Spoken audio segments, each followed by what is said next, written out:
আমরা দাঁড়িয়ে রয়েছি কসবা এলাকার চক্রবর্তী পাড়া, রাজডাঙ্গা চক্রবর্তী পাড়ার একটি বাড়ির একদম নিচে তলায়। এবং আমরা দেখতে পাচ্ছি আমার যে হাইট সেখান থেকে শুধু 4 আঙ্গুল ওপরে, অর্থাৎ এই বাড়ি কিন্তু বহু বছর ধরে হেলে রয়েছে এবং এভাবেই কিন্তু বিপজ্জনকভাবে এখানকার বাসিন্দারা এই বাড়িতে থাকেন। আমি যদি দেখি এই জায়গাটা, ডান দিকে যতটা এগোচ্ছি ততটাই কিন্তু বেশি হেলে রয়েছে, অর্থাৎ এইখানে দাঁড়ালে কিন্তু আমার ওপরের দিকটা টাচ হয়ে যাচ্ছে, প্রায় টাচ হয়ে যাচ্ছে। অর্থাৎ এই বাড়ি যখন থেকে তৈরি হয়েছে এলাকা বাসিন্দাদের বক্তব্য ডান দিকে কিন্তু এভাবেই বিপজ্জনকভাবে হেলে রয়েছে। এবং আমরা দেখতে পাচ্ছি এভাবেই অবস্থা। ডান দিকে যে মাটিতে কিন্তু জায়গায় জায়গায় এভাবেই কিন্তু ফাটল রয়েছে এবং যে কোনো দিন একটা বড় বিপদ হতে পারে। এই এলাকার বাসিন্দারা যেটা বলছেন, যখন থেকে এই বাড়ি তৈরি হয়েছে, অর্থাৎ যে বাড়ি প্লাস্টার যখন হচ্ছিল তখনই কিন্তু এটা হেলে গেছিল। আমরা একজনের সঙ্গে কথা বলবো, এনার দোকান রয়েছে এই বাড়ির ঠিক নিচের দিকে। আপনার তো একটা দোকান আছে, রাসোই দোকান, এটা এইভাবে থাকছেন আপনারা? এইভাবে থাকছি, কি করব।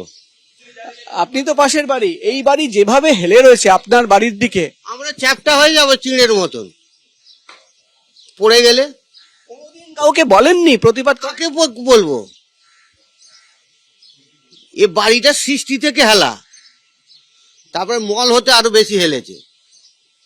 এলাকার কাউন্সিলর বা প্রতিনিধিদের বলেন? কি হবে, তারা দেখছে তো, কাউন্সিলর তো এখানে অফিস, এই তো ইচ্ছা পূরণ অফিস, তারা দেখছে। তারা যদি না বলে আমরা কেন বলতে যাবো? ক্লাবের পাশ দিয়ে পিছন থেকে দেখবেন আরো বিপজ্জনক দেখাবে।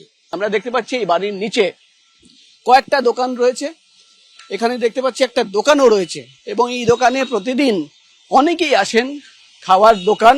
এবং এভাবেই কিন্তু প্রতিদিন ঝুঁকি নিয়ে কিন্তু দোকান চলছে। এই বাড়িতে যারা থাকছেন তারাও কিন্তু প্রতিদিন ঝুঁকি দিয়েই থাকছেন। অ্যাক্রোপলিস মল তার ঠিক পেছনের দিকে এই বাড়ি, এবং এই বাড়ি এভাবেই কিন্তু বছরের পর বছর হেলে রয়েছে। ক্যামেরায় অভিজিতের সঙ্গে প্রকাশ সেনা, এবিপি আনন্দ, কলকাতা। শহরে দিকে দিকে তাসের ঘর, আর এবার মুকুন্দপুরে হদিশ মিলল বিপজ্জনকভাবে পরস্পরের দিকে হেলে পড়া জোড়া বহুতলের। প্রাণ হাতে নিয়ে রয়েছেন বাসিন্দারা। এলাকাবাসীদের দাবি, চাষের জমি ভরিয়ে বহুতল তৈরি হওয়ায় দেখা দিয়েছে বিপত্তি। মেয়র জানিয়েছেন এ বিষয়ে এক্সপার্টদের মতামত নেওয়া হবে। চারটে দেওয়াল মানেই নয়তো ঘর, ঘর মানে ভালোবাসা, ঘর মানে একটা স্বপ্ন পূরণ।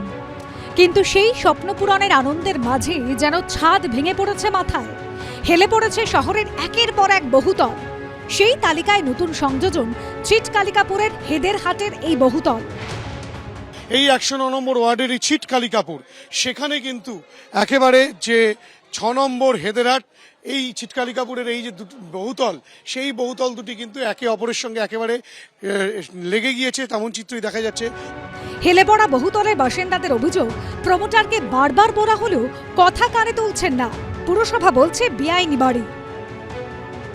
বেআইনি করা হয়েছে, সম্পূর্ণ বেআইনি।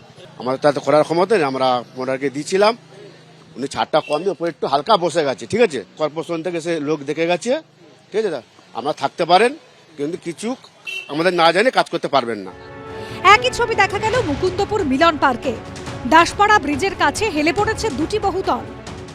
কলকাতা পুরসভার 109 নম্বর ওয়ার্ডের অন্তর্গত মুকুন্দপুর, এবং সেখানে কিন্তু যেটা দেখা যাচ্ছে যে মুকুন্দপুর ব্রিজের কাছে এই যে বিল্ডিংটি রয়েছে 1845 মুকুন্দপুর রোড, সেখানে কিন্তু এই বিল্ডিংটা সম্পূর্ণ হেলে গিয়েছে।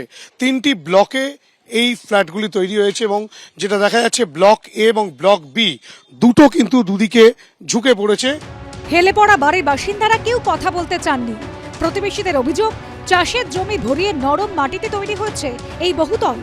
এই বিল্ডিংগুলি যেখানে আরসিসি পাইলিং করেছে, আমি যখন তৈরি করেছে আমি তখন দেখেছি, কিন্তু তারপরেও বিল্ডিংগুলি এইভাবে বসে যাচ্ছে। মাছ চাষ হতো, এমনি ধানা জমি ছিল, এই ধরনের আর কি। যে কোনো মুহূর্তে যা বিপদ ঘটবে, মানুষের প্রাণ তো যাবে, ক্ষতিগ্রস্ত সব অটোমেটিক হতে থাকবে।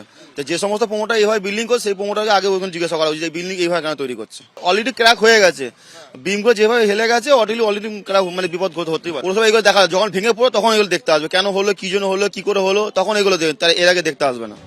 তালিকায় ঢুকে পড়েছে নয়াবাদও। সবুজ এই বাড়িটি হেলে পড়েছে পাশের বিল্ডিং এর দিকে।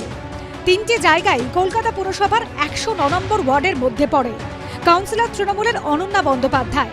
সে নিয়ে তো আমি ব্যক্তিগতভাবে কলকাতা কর্পোরেশনে যোগাযোগ করে বিল্ডিং ডিপার্টমেন্টে আমি কথা বলবো। ফাইনালি যে বাড়িটাতে যারা রয়েছেন, বাড়িটা যদি হেলে পড়ে যায়, ভেঙে পড়ে যায়, তাহলে কিছু প্রাণ হানি হবে, সেইটা ভালো ব্যাপার নয়, সেটা তো ঠিক নয়, সেই জন্য আমি স্টেপ নেব।